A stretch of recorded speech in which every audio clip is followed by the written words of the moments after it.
Ya meneh Pak Bos. Ya. Puasa nih kadang-kadang susah, atur emosi, amarah, menggebu-gebu. Terus minta tenangan perasaan hati dari saat tetap tentram, baik tidak menjalani ibadah puasa. Mengelola hati. Ya, mengelola hati. Ketua dia jadi. Enggak. Oke. Di dalam Islam, Ya. hati itu memang menempati posisi paling penting. Bahkan sebelum amal dan penampilan. Hati. Di dalam hati. Makanya di hadis itu ada tuh. Ala inna fil jasadi mudghatan. Ingatlah bahwa di dalam jasad ini, tubuh itu ada segumpal daging. Idza salahat fasalaha jasada kulluh. Kalau dia bagus maka bagus seluruh tubuh itu. Tapi kalau dia rusak maka dia rusak seluruhnya. Ketahuilah dia, kata Nabi Muhammad, wahia al-qalb. Ketahui dia itu adalah hati. Nah, makanya di dalam Islam kita dituntut untuk sebelum beramal itu apa yang dilakukan di awal? Niat. Persiapkan dulu niat. Niat. Niat itu di mana? Di dalam hati. Nah, artinya kita disuruh menata hati dulu sebelum beramal, memastikan dulu komitmen, kelurusan, kebersihan hati kita. Untuk apa kita melakukan itu? Lalu bagaimana caranya supaya hati kita selamat, hati kita bagus, tetap bersih, tetap murni, tetap dalam ketaatan pada Allah. Mungkin kita perlu belajar dari seorang tokoh yang dipuji dan diakui oleh Allah sebagai orang yang punya hati begitu. Hati disebut sebagai orang yang memiliki hati yang salim. Siapa dia? Siapa? Dia adalah bapaknya para nabi. Nabi Ibrahim. Ya. Dia adalah Nabi Ibrahim. Jadi ini ada di surat As-Saffat ini. Jadi ketika Allah menyelesaikan kisah tentang Nuh, Allah menyebut summa aghraqnal akhirin. Lalu di puncak kekafiran orang-orang kaumnya Nuh itu, lalu Allah kemudian menenggelamkan selain Nuh dan pengikutnya. Jadi semuanya ditenggelamkan. Lalu Allah melanjutkan wa inna min syi'atihi Ibrahim. Lalu sebagian dari keturunan atau golongan dari Nuh itu adalah seseorang bernama Ibrahim. Lalu Allah mengatakan apa? Idza rabbahu biqalbin salim. Ketika dia datang, Ibrahim datang kepada Rabb-nya dengan hati yang salim, hati yang selamat, hati yang bahagia, hati yang damai. Ya. Jadi akar kata yang sama dengan Islam, salim. Salam itu artinya semua kebaikan ada di situ, di nilai salam itu. Seluruh nilai kebaikan itu bisa diwakilkan dengan kata salam itu. Maka qalbin salim itu juga begitu. Hati yang selamat, hati yang bahagia, hati yang damai, hati yang penuh dengan kebaikan-kebaikan ada di situ. Nah, Allah memuji Ibrahim dan mengakui, ini adalah pengakuan Allah terhadap hambanya bernama Ibrahim itu sebagai salah satu makhluk yang pernah hidup di muka bumi ini yang memiliki hati yang salim itu. Nah, gimana caranya Nabi Ibrahim sampai bisa memiliki hati itu? Nah, ini yang menarik ini. Maka kalau kita pelajari memang banyak cara, tapi mungkin di kesempatan ini ada 2 cara yang bisa kita pelajari dari Ibrahim.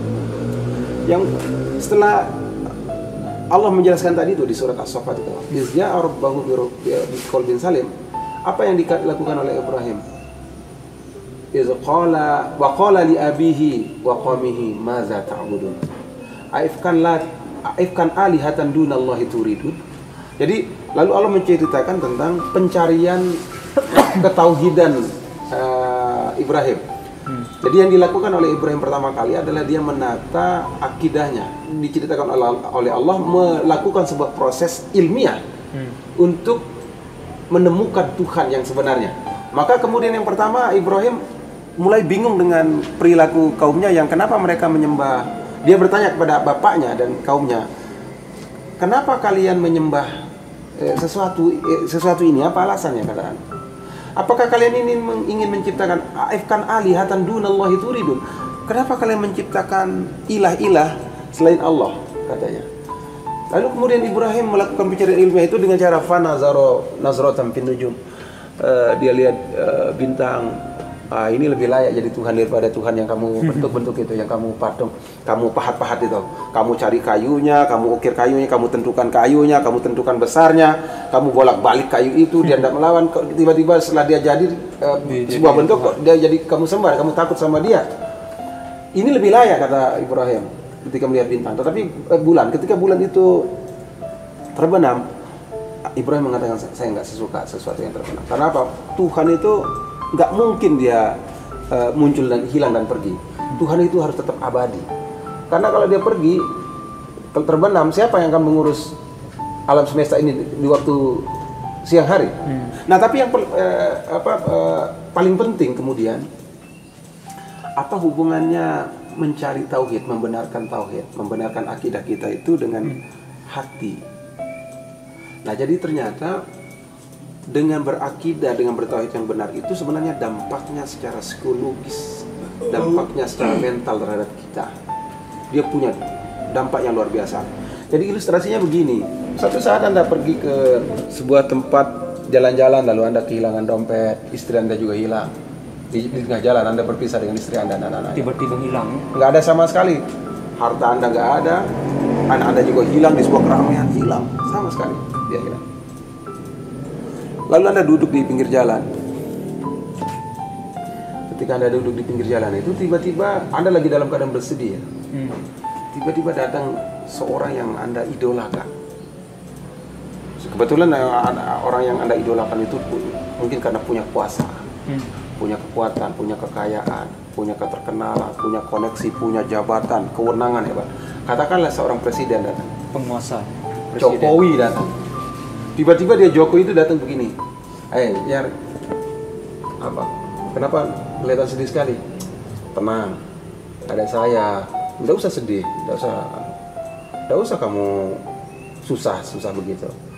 Saya akan membantu menyelesaikan seluruh masalahmu. Kira-kira gimana sikapmu ketika itu? Kita akan merasa sangat senang. Seluruh masalah kita seakan-akan sudah hilang, selesai. Kita merasa, kenapa? Kita percaya bahwa dia memang bisa membantu kita. Karena apa? Iya, dia punya presiden loh. Iya, atau Anda misalnya Anda nggak punya SIM, tapi di tengah jalan Anda lagi berhenti untuk menghindari razia. Tiba-tiba ada datang jenderal, datang kapoldanya. Yar, ngapain di sini? Kamu kok kayak orang takut? Udah jangan takut sama saya nih, saya lewat aja. Lewati dia razia itu. Berani atau enggak Anda melewati razia itu? Anda akan dengan gagah berani melewati razia itu. Karena apa? Anda yakin si jenderal itu nggak boleh atau menyelesaikan masalah. Itu dampak dari ketika Anda menggantungkan harapan dan percaya kepada Tuhan Allah. Kira-kira bagaimana sikap mental kalbu? Tenang Luar biasa. Karena hanya seorang jenderal saja, tadi Anda seorang kapolsek saja Anda bisa percaya, Anda bisa membuat Anda tenang ketika Anda dibilang, ya, saya bersamamu. Apalagi kemudian kita bilang innallaha ma'ana, bahwa sungguh Allah itu bersama saya. Yang backup saya ini Tuhan Allah. Nah, itulah dampak pentingnya kemudian kita memperbaiki tauhid. Karena kita menggantungkan harapan kita, menggantungkan seluruh penyelesaian masalah kita pada zat yang memang mampu melakukannya. Lalu yang kedua, ini yang pertama ya, jadi memperbaiki. Yang kedua yang dilakukan Ibrahim itu bisa terlihat di surat Asy-Syu'ara. Asy-Syu'ara itu surat ke-27 kalau nggak salah. Ayat sekitar 87, 88, 89. Menarik itu. ya. Jadi Nabi Ibrahim berdoa, wala tukhzini yauma yub'atsun, yaumalla yanfa'u malu wal banu illa man atallahu biqalbin salim. Kata ya, wahai Rabbku, jangan hinakan saya di hari kebangkitan. Yauma la yanfa'u malu wal banun, di mana hari enggak bermanfaat harta dan anak keturunan illa man atallahu biqalbin salim, kecuali orang-orang yang datang kepada Allahnya, Robnya dengan hati yang salim tadi.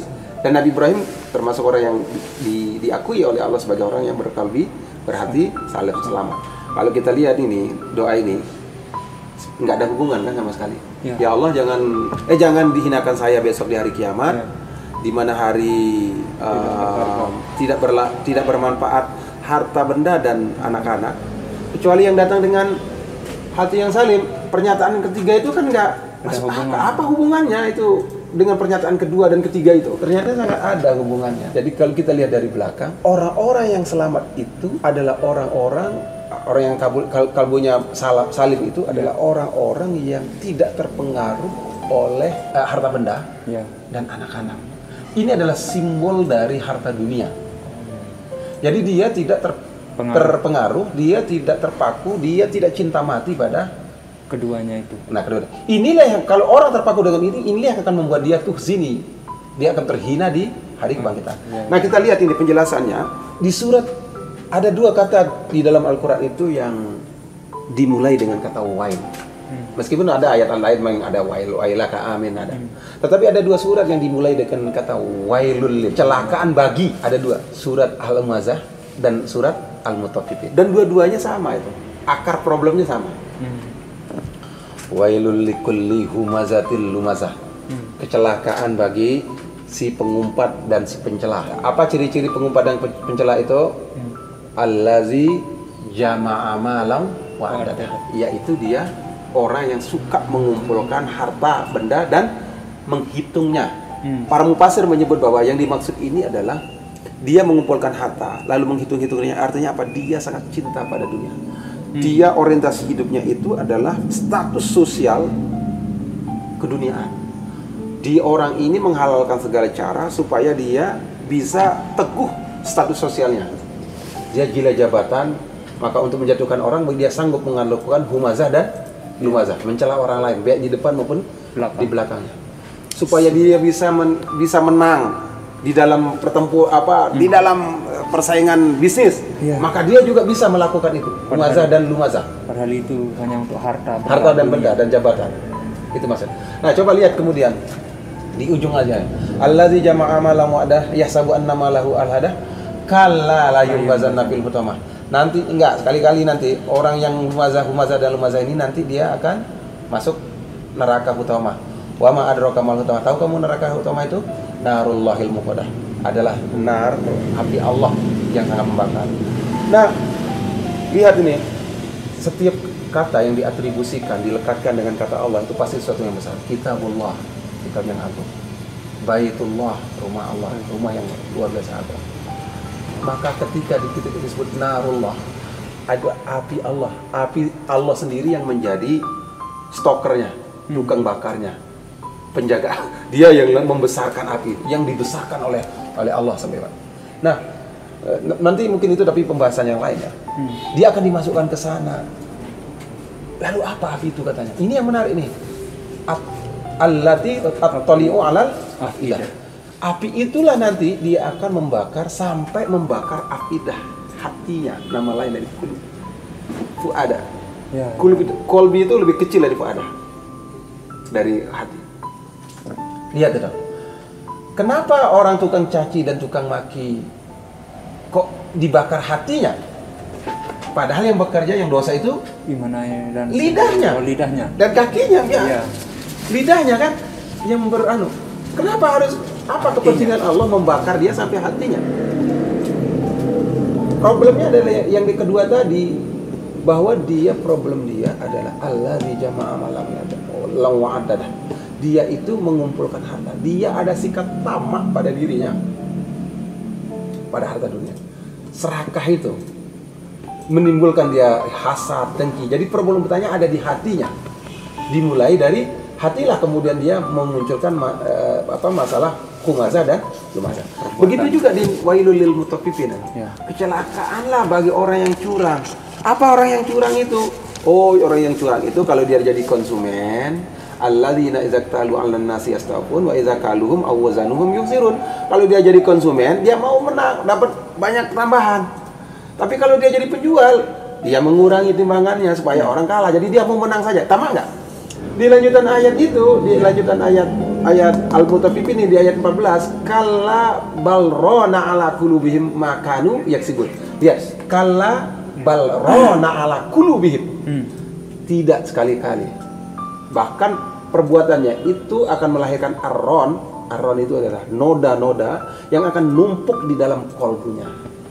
Jadi Al-Mutaffifin dan Al-Humazah dan Lumazah problemnya sama. Problemnya dimulai dari hati yang serakah, tamak pada harta dunia.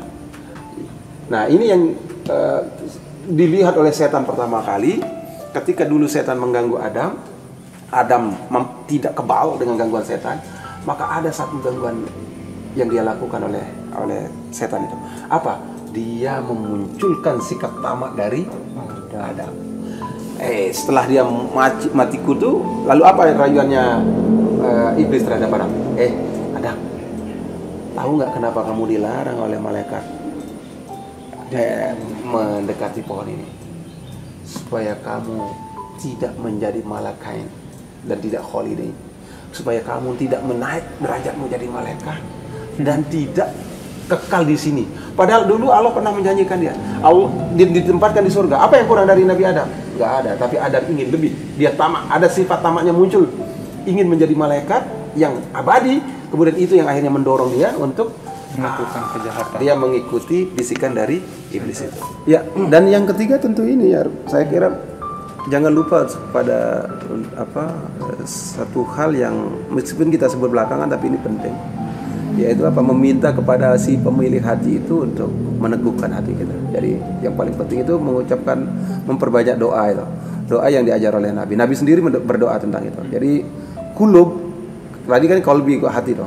Dari asal katanya kulub itu artinya yang berbolak-balik. Maka ada doa yang diajar oleh Nabi itu, ya muqallibal qulub, tsabbit qalbi ala dinik. Wahai pembolak-balik hati, wahai yang menguasai hati, yang membolak-balikan hati, maka teguhkan hati saya di atas agamamu. Nah, jadi kalau mau hati qalbin salim, yaitu dua tadi, perbaiki akidah supaya hati tenang, kita bergantung pada sesuatu yang abadi. Kemudian yang kedua, kita menghilangkan sikap cinta atau utamakan kita terhadap. Insyaallah. Wallahu a'lam. Subhanakallahumma wa bihamdika asyhadu an la ilaha illa anta astaghfiruka wa atubu ilaik.